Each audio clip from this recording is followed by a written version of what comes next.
So I'm just going to go ahead. So our topic is holistic wellness during the COVID-19 pandemic. The subtitle is A Voice from Asian Americans with Chinese Ethnicity. So let me change the screen. Okay. So I would like to talk about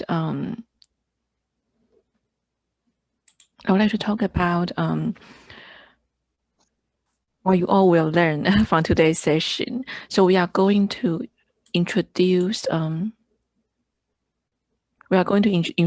background of our participants, and we are going to introduce individuals' bias and avoidance during the pandemic.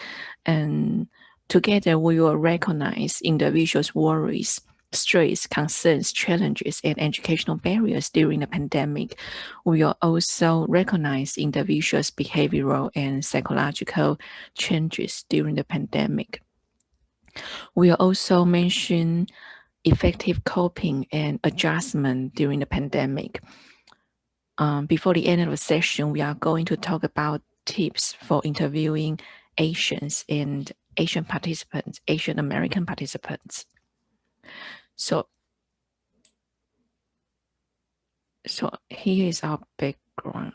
Sorry, let me see how I can change the screen. Okay, so during the COVID-19 pandemic, individuals experience illness, anxiety, worries, impact, and xenophobia.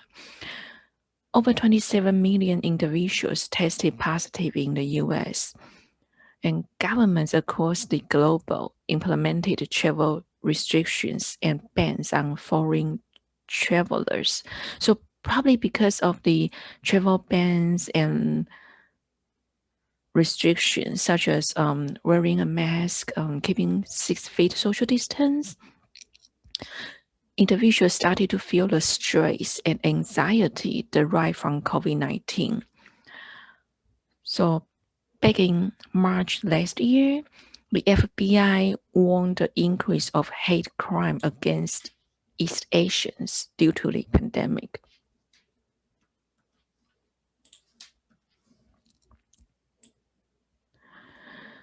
So I would like to give you a little bit background about Asian Americans or Asian residents in the US. Because of the cultural perspective, most Asian residents or Asian Americans, they have the habitual expressive suppression because of their cultural background. And because of their culture and because of their habitual suppression, sometimes they may not accurately perceive the negative emotions from others. And of course, every individuals and all the people in the US, even worldwide, every person has different cultural perspective, and their cultural perspective will shape their meanings that they give to a situational experience. So which means we might all have different reactions or different perceptions within the same situational experience or environment. Asians and Asian Americans, they tend to achieve the social desirability of harmony. So that's why a lot of time they just suppress their negative feelings. So I would like to talk about the hate crime against Asian Americans. So over 3,800 anti-Asian hate crimes were documented last year. And hate crime against Asian Americans in 16 cities in the survey by the California State University San Bernardino was showed that there was 150% increase in 2020. And according to the state of New York police, the anti-Asian hate crime increased 1,900% last year. So there's one quote that I would like to share with you. The hate crime is not a random attack. And so there are some people they did on purpose intentionally because they hate or they fear or the anxiety towards Asian. So here's a table showing the increase of anti-Asian hate crime from 2019 to 2020. And we can tell in New York, there were a lot of increased. Los Angeles, Boston, Seattle, San Jose, San Francisco, Philadelphia, Cleveland. So there was actually a decrease in Washington, and there was an increase in Phoenix. So back in 2020, there were some cases reported about hate crime against East Asians, Americans. So one of the Asian women, she was wearing a mask to protect herself from the COVID, and she was beaten without anyone stepping in to assist her in the New York station. And at SAMS in Texas, there were 3 Asian Americans, including one 2-year-old child and one 6-year-old child, that were stamped due to being mistakenly identified as Chinese. They were not even Chinese. In UK, there was a 23-year-old Singapore man who spoke out to support Asian against racism, and he was attacked. So here's the picture that he was attacked. So this year, recently, I think we all know it from the news that one man went to spa and shoot some people, including some Asian. Most of them were Asian women, and they were killed in the spa. Back in February, a Chinese man was walking near Manhattan, Chinatown, and a stranger just randomly plugged a knife into his back. Even the elderly people. There was a 65-year-old Asian woman who was physically abused, attacked in the midtown of Manhattan while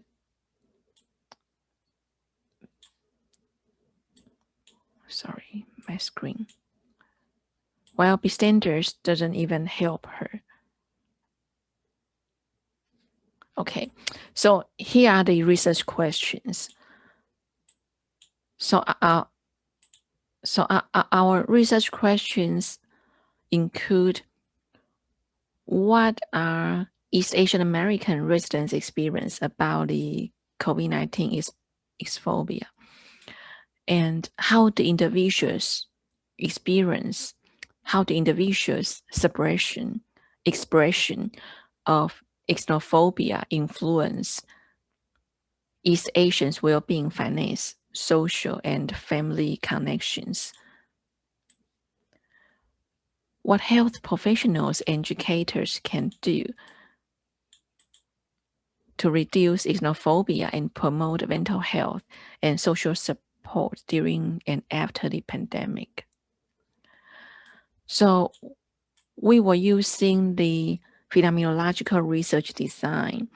So we collect our data through semi-structured interviews. So we use the audio recordings and we transcribed the recording. We have member checking for our semi-structured interview. We word and phrases to code out data. And 3 of our researchers, we define the themes, and together we define the emergent themes.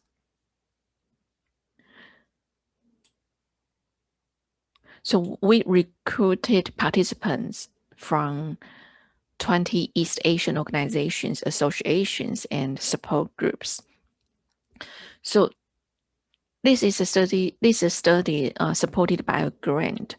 So we have 2 components of this study. One component is the quantitative research. So we have 31 participants participate in our demographic survey. Out of the 31 participants, we have 4 participants with Chinese ethnicity. They gave consent to participate in the semi-structured interview. So here's a background of our 31 participants. So I'm going to have Dr. Xu to introduce the background of our 4 participants who gave permission for the semi-structural interview. Okay, thank you, Dr. Liang. Okay, and good morning, everybody. And right now, okay, I'm going to talk about the 4 participants who participated the semi-structured interviews. Actually, there are 4 participants. 3 of them are female and 1 male participants. And two of them owns a bachelor degrees, and the other 2 has a master degree. And their backgrounds, I think the first participant, she's a stay-home mom, but at the same time, she's also a part-time master student in the US. And the second participant, she, Betty, okay, I would say she's a full-time employee, and she's also an owner of a restaurant in a big city in Houston. And the third participant, she's also a stay-home mom. At the same time, she's I would say almost a full-time student. However, she's taking online courses during the pandemic. And the last participant, okay, he's a male, and he's also a full-time employee. However, during the pandemic, okay, he worked from home. And I think based on those participants' backgrounds, you can see their roles in their lives. Okay, they're not just a mom or a dad. They're also as a mom, as a wife and husband and a student. So their opinions and the experience during the pandemic really give us a deep sight about what happened or what they experienced during the pandemic. Thank you, Dr. Liang. Thank you, Dr. Shi. So there were some emergent themes that we identify. So the emergent themes include perceived avoidance, fears, doubts, cultural and geographic awareness, concerns of travelers and travels, isolation and social concerns, dilemma, anxiety and worries,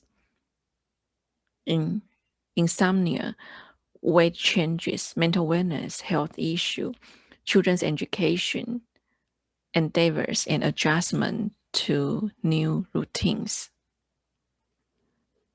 So here are some direct quotes.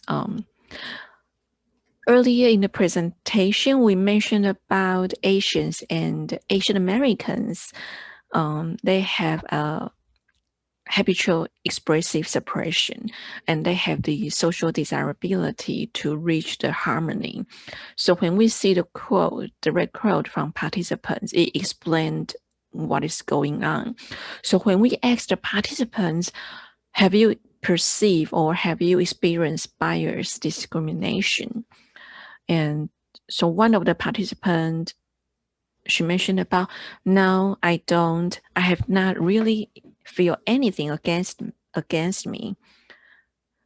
So the answer is no. And later she said, oh, if there's one thing, yes, there's one. So at the very beginning, the participants were saying, no, there was no discrimination. There was no bias against me. But later she said, oh yeah, there's one. So the second participant, she said, no, I don't think it is bias. I think it's just more about Americans really do not know your geographic location, and they do not understand how everything's going.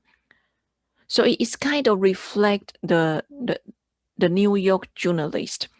So the journalist mentioned about, be aware, it is not randomly attack, it is anti-racism. So a lot of Asians and Asian Americans, they will have a doubt. They think, well, it might just be an individual incident. It might not be racism. So they will try to ease the racism into, no, I think it is about culture. I think it is about individual. So when we look at the third quote, so the third quote mentioned about, no, I do not have any experience of bias. Oh, right, I forgot to tell you, one of my friends did. And she even asked, can I describe it? So she's not even sure that she can share the experience. So one of the participants shared, my kids was crying because they missed her. They ignore her. So she mentioned about that her kids had an answer and she raised her hand, and her teacher did not call her, just ignore her. So her kid got really frustrated and cry. And the participants try to rationalize. So the participants say, well, it's probably because the teacher did not see her, and it's not because the teacher ignored her. So again, if we are the researchers, if we are the counselors, we want psychologists, we want to remind our participants that would it be possible the teacher ignore her instead of not seeing her? So we would want to enhance the participants' awareness. So here are some direct quotes about perceived avoidance, fears, doubts. So one of the participants shared that her friend wants to move out of the apartment complex because her neighbor shouted at her friends and family saying, go back to your country, you are the virus. So they will feel unsafe. They feel unsafe and they feel scared. So they move out. The other perceived avoidance, fear, and doubts we can see from the quotes. So this quote kind of surprised me. Before I conducted this research, I did not expect. I did not expect. Sorry. Can you all see the screen? Okay, or you cannot see the screen? I got a text telling me the screen cannot be seen well.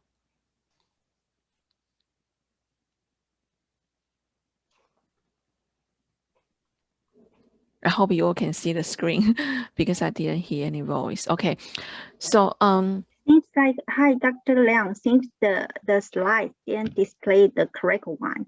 It doesn't match what you are talking right now. Because the slide I'm seeing right now, it's about hate crimes against Asian American in 2021. Okay. So, okay, let me share it again. Okay, can you all now see the slide with perceived avoidance, fear, and doubts? Yes. Right now, yes. Okay, awesome. Sorry. Okay, so so one of the quote so this quote really surprised me. before I conducted this research, I was thinking about participants probably will be more anxious about meeting with Chinese participants because the COVID was derived from East Asia. However, several participants, they mentioned about the same thing. They mentioned about that they were not that worried when meeting with Chinese, but they were a little bit anxious when meeting with Americans. The reason why they feel more anxious meeting with Americans was because, was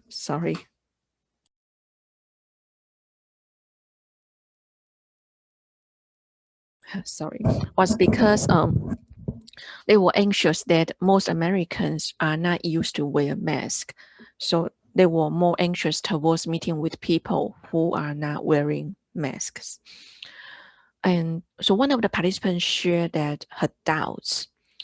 So sometimes she wants to ask her American friends to put on a mask, but she's afraid to offend her American friends.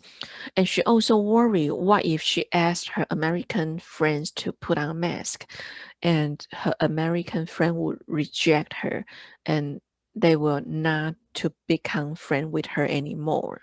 So that's her fear.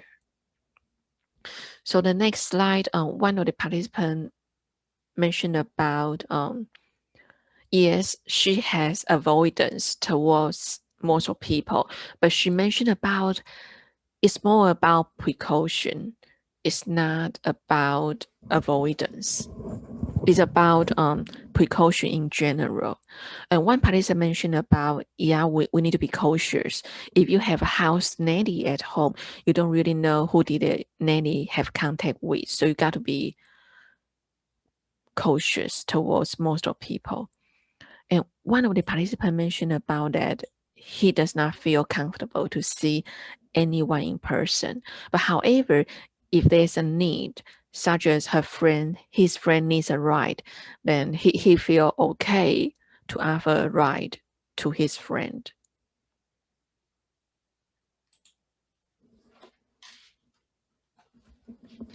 It's not moving again. I'm sorry. Okay. So one of the participants shared that he stopped going out to eat and they don't go to the movie, they don't travel that much. I'm sorry, this is she. Another participant should share about people stop shopping in Chinatown. So before pandemic, you can see lots of American people shopping in Chinatown. But after pandemic, you really can see non-Asian people in Chinatown. So one of the participants shared that before the pandemic, you probably go shopping during the weekends when you have time. But during a pandemic, you try not to go shopping during the weekend because you try to avoid the crowds. So one participant mentioned about that she doesn't want to contact with any people. She's afraid of getting virus. So here are more direct quotes from our participants. So the participant shared that she was infected during the Christmas and she was recovered. After she recovered from the COVID, her friends refused to see her because she was scared. So she avoided seeing her. And one, so let's see the next slide. So one of the participants, she shared that some of her American friends, they don't wear a mask, and her awareness is for those American friends, they don't wear a mask. It's because they were showing they are not afraid of virus. So they were saying, relax, it's okay. So that's the participants' awareness during the pandemic. So one participant shared that every morning she has a meeting in the company. So every morning during the meeting, people will keep social distance. And she mentioned about her observation. So she mentioned about most of women in the meeting, they wore a mask, but not most of men. So she mentioned about that some men sometimes they don't wear a mask, and her awareness was those men that were thinking about we are keeping social distance, so that's why we don't need to wear a mask. So a lot of participants, they were sharing that they were worried about getting infected during traveling or at the airport or go on an airplane. So they were kind of seeing the red flags. If they know anyone's just travel back to the States or travel back to the state. So several participants mentioned about they cancel their trip, family trip or family reunion to avoid the virus. So here are some direct quotes about isolation and social concerns. So one participant shared that we just start visiting families and friends. And one participant shared that my coworker really missed the social interactions. So one participant mentioned about her child's classmate was the only child.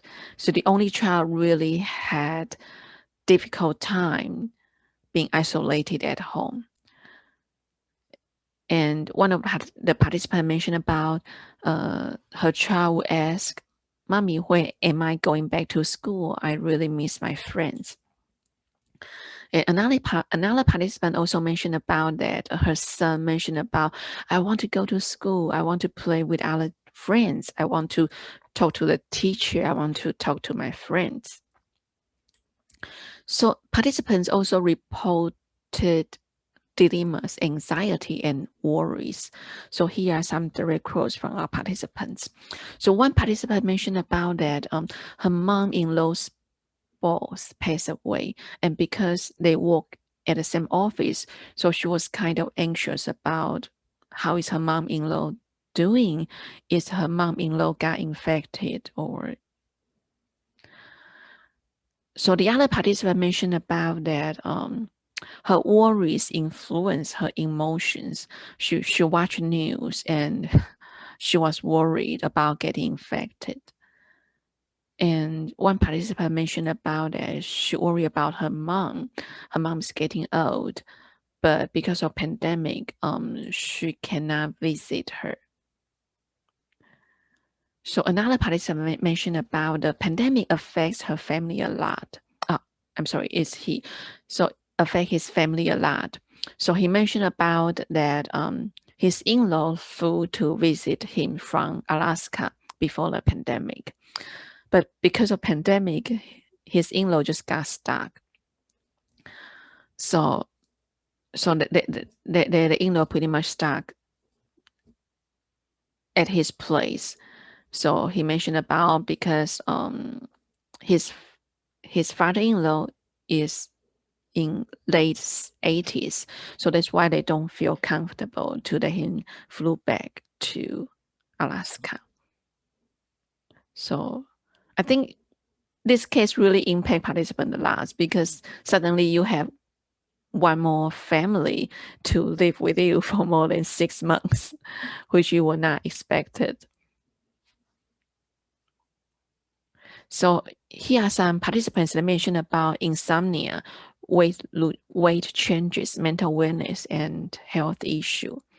So one participant mentioned about she has lots of worries and she lack of exercise, so she has insomnia.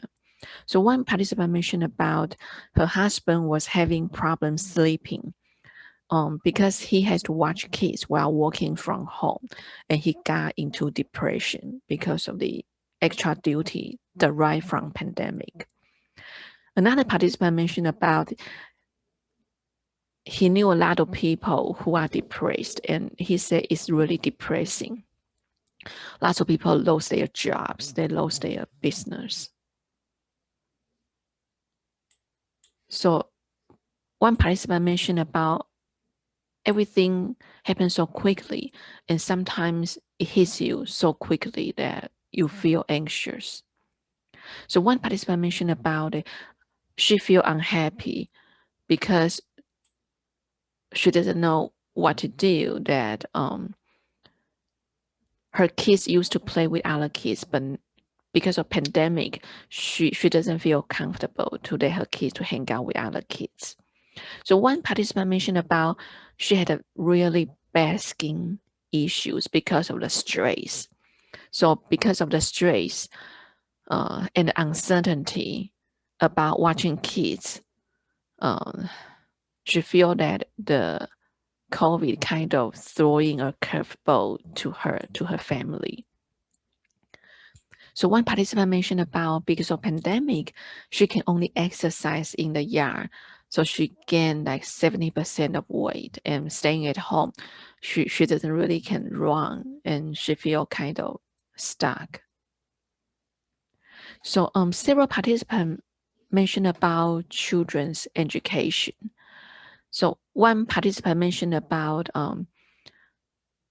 she worry about her son's academic learning, because the participant is not a teacher and she doesn't really know what to teach the son at home. And one participant, she mentioned about that she worry about her son because they talk in Chinese at home. So she worry about her son's English is not improving for like 6 months.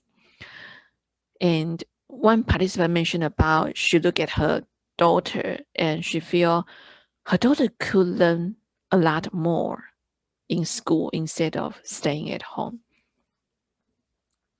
So one participant mentioned about a lot of people that were sending their kids back to China, back to Taiwan, because if they were sending their kids back to Taiwan, they don't need to do childcare at home and they can focus on their work.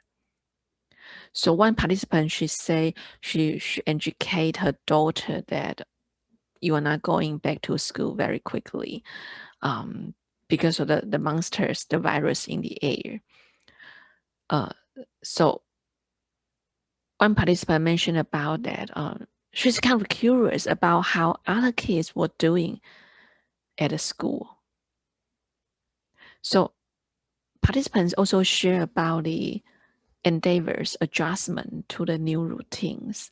So one participant mentioned about it's kind of challenging for us to protect us because they were really cautious, but they still got infected. So one participant mentioned about that they were extremely careful. They wear gloves to get mails, and they leave the mail boxes outside of the house for a while before they brought it in.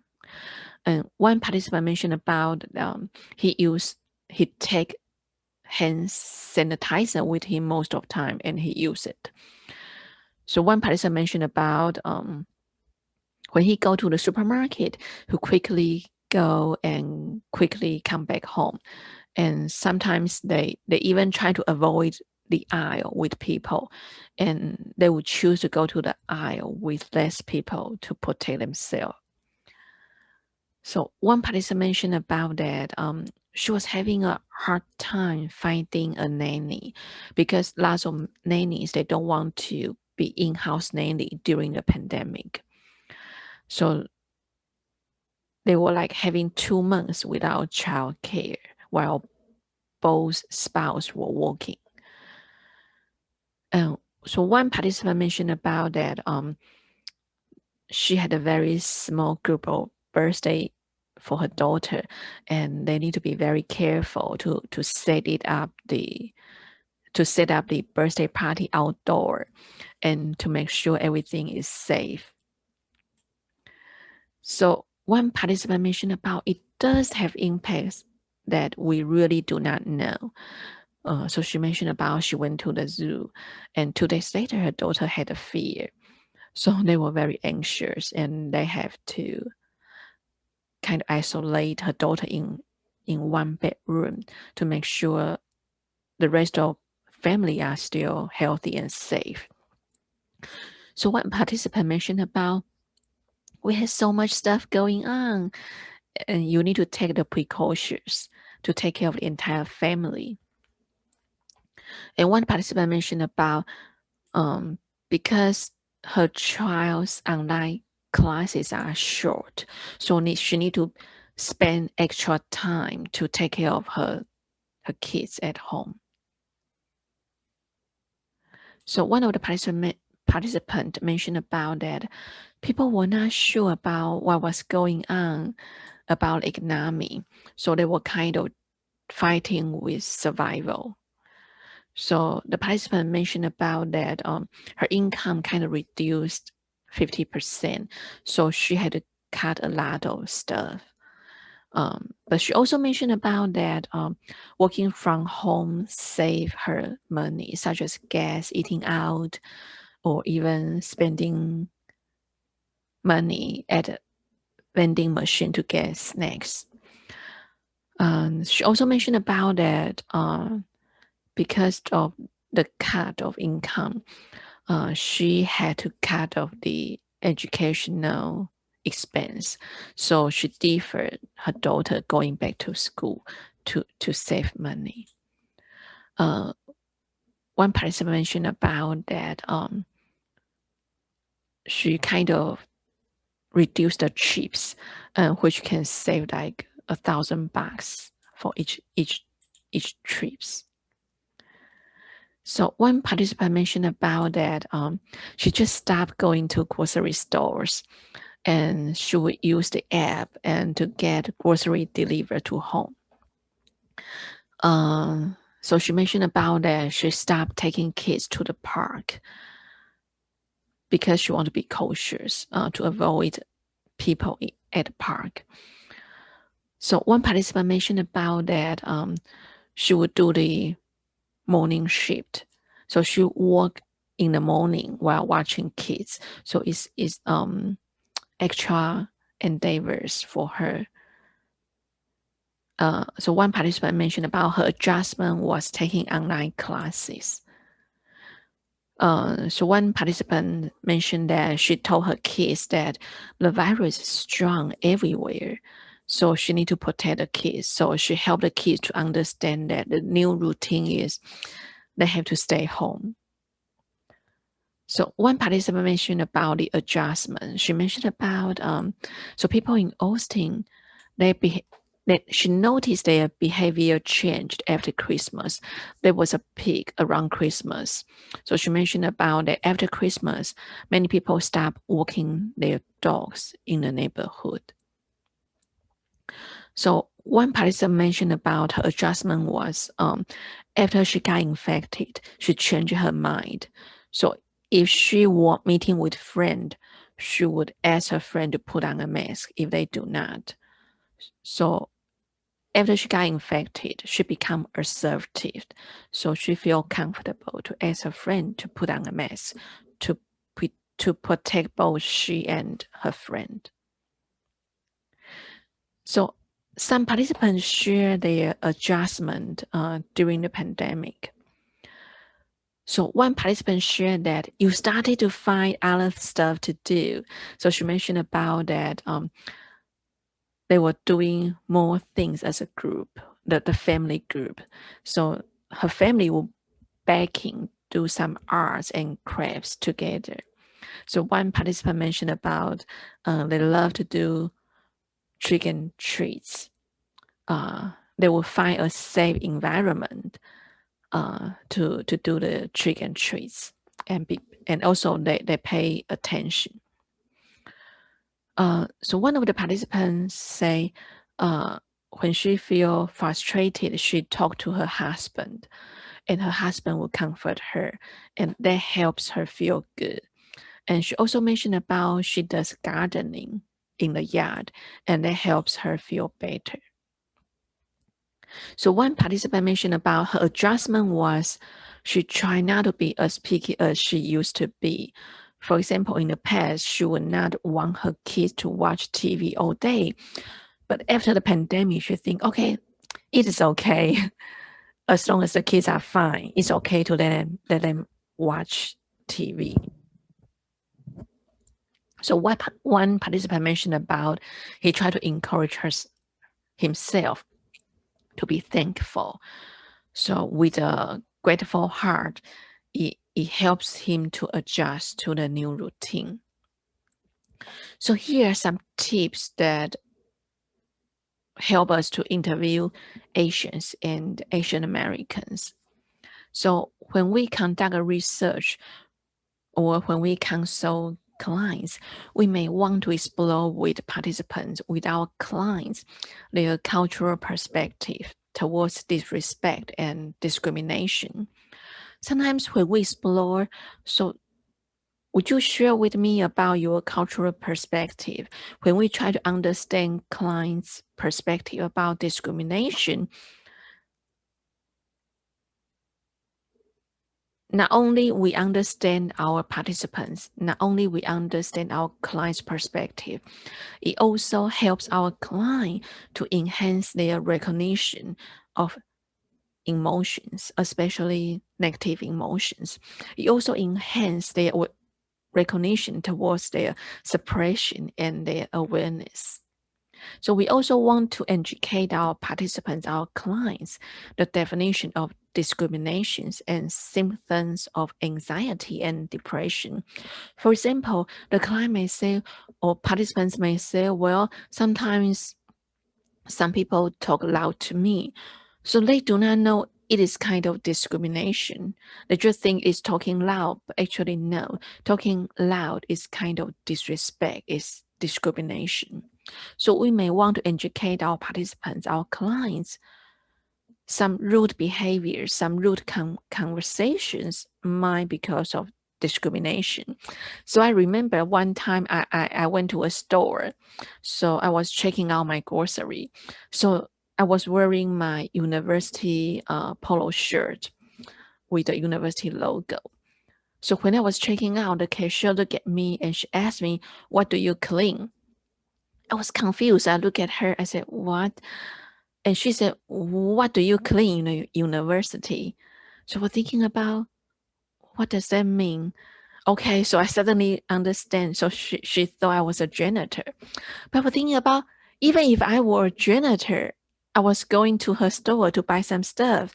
She's supposed not to ask me, "What do you clean? What do you clean in your university?" So we're thinking about, well, it's kind of rude.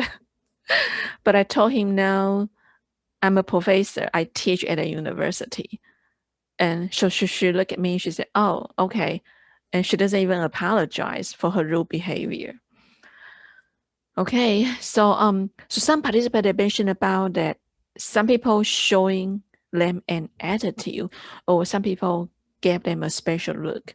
So we may want to explore with our participants, our client, receiving an attitude or receiving a special look could be discrimination. So we may want to explore with them to enhance their awareness.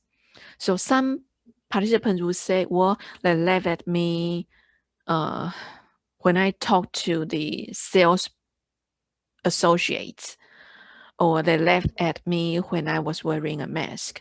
So we may want to discuss with our participants, our clients, so let them know that laughing sometimes is a discrimination. It's not just laugh. So we may also want to explore with our participants to educate our participants. Being bullied could be related to discrimination. Sometimes being bullied may not be an individual incident, or sometimes being ignored might not be an individual incident. It could be related to racism. It could be related to discrimination. So we may want to explore more with them. So sometimes when participants say that they don't feel safe, they were afraid to be attacked, we may want to explore with them. Is that related to ethnicity?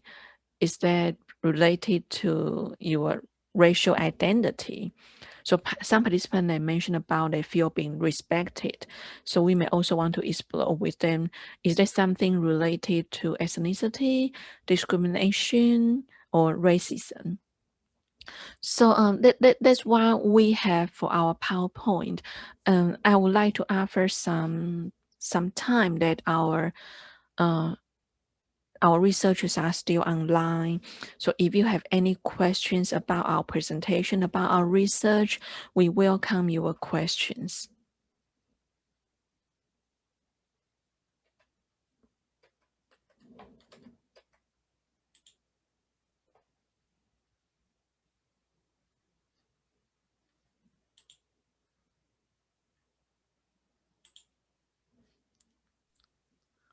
So do you have any questions? Hi. Can you hear me? Yes, we can hear you. Okay. I am interested in how the next steps for your research, what feels like you'll implement and develop out of the research so that it can be beneficial moving forward. Yeah, thank you, Catherine. That's a very good question. So we have some basic understanding from this research, and we would like to extend our research. We would like to have a in-depth research on what affect Asian and Asian Americans, their avoidance to speak up for themselves.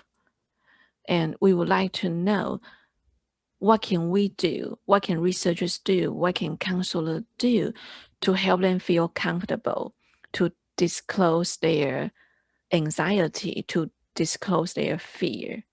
And also we would like to know in what way we can help them so they can feel comfortable to participate in research, or they can feel comfortable to attending counseling sessions.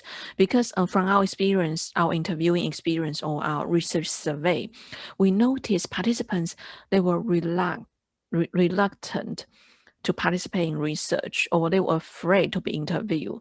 And even during the interview, they were afraid to share some discrimination or some bias against them. They will kind of normalize it or rationalize it. Do you have preliminary hypotheses about what's going on? What do you think? Is there some ideas that you might already have? Yeah, we did we did have a couple participants. They share some discrimination cases, but when we explore with them, even during the follow-up interview, so we remind them, would it be possible it could be racism? Would it be possible it could be discrimination? So they just say, no, I don't think so. I think it might be just misunderstanding. So I think they are still under that kind of the shell that they would think, well, it's better for me not to bring up discrimination. It's better for me not to stir the stir the soup. Yeah.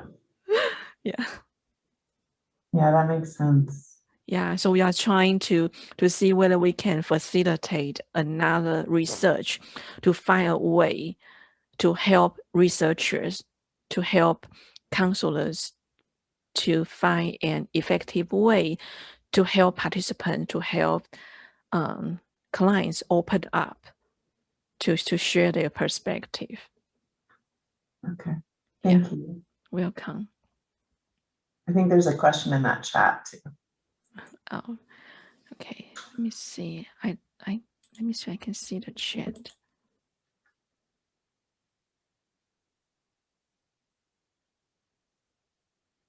Okay, for someone who is not a counselor, what would be the best way to volunteer to help Asians or Asian Americans? Myself as counselor, I have a friend. She's a counselor educator. She's also a counselor, but I feel so touched that one day I got a text from her. I haven't contacted with her like for 1 year, and she suddenly sent me a text. She said, "Hey, Melissa, I'm so sorry about what's going on, and please let me know if you need anything. I'm here to help you." And they just make me feel so touched, no matter she's a counselor or she's not. So if you know some friend, if you know some neighbors in your community, if you can reach out to them to let it know that, hey, I'm here. If you need anything, let me know. I think that will be really helpful. Yeah. Okay, let me, this is Dr. Kwon, and actually I'm one of the researcher at this project. And just let me just pick on back on what the Dr. Liang comment on this research, the questions from the Sheena Williams. And what we have talked so far today is kind of more from Asian Americans' perspective. So we kind of keep talking about how we actually approach to the Asian Americans, especially in the counseling setting. But one of my friends, my previous colleague, who is a counseling psychologist, and of course she is not the Asian, but of course it's not matter whether or not you're a counselor or not. One thing you can just kind of small segment is kind of, for example, you can post some correct information. So one of the major components that happen around across the states, especially regarding the hate crimes against the API community, was kind of actually from some misinformations, which I cannot really directly what exactly about, but that is more like racial or political rhetoric, right? So kind of we just spread the correct information around the social media. That is one thing one of my previous colleagues, she did, posted some correct information and provide information towards just, people around her. So I think that is kind of very first small step to get into helping, not just targeting Asian Americans, because our assumption here is that, okay, what if Asian American have depressed? What if Asian American got victimized? So how can we help? But before doing that, actually what's more important thing is we have to create non-toxic environment. So in order to create a non-toxic environment, so every individual member in a society, not just the United States, that is not the only happen in the US. It happened in the UK and other Western European countries as well. So what we can do is just as individual members in a society, regardless of your race, ethnicity, what you can do is just get together and create kind of a healthy environment with correct scientific-based information. I think that is one thing we can do, just kind of post some correct information and also kind of some just a casual conversation with the people around you. Hopefully that kind of get better ripple effect, across the communities.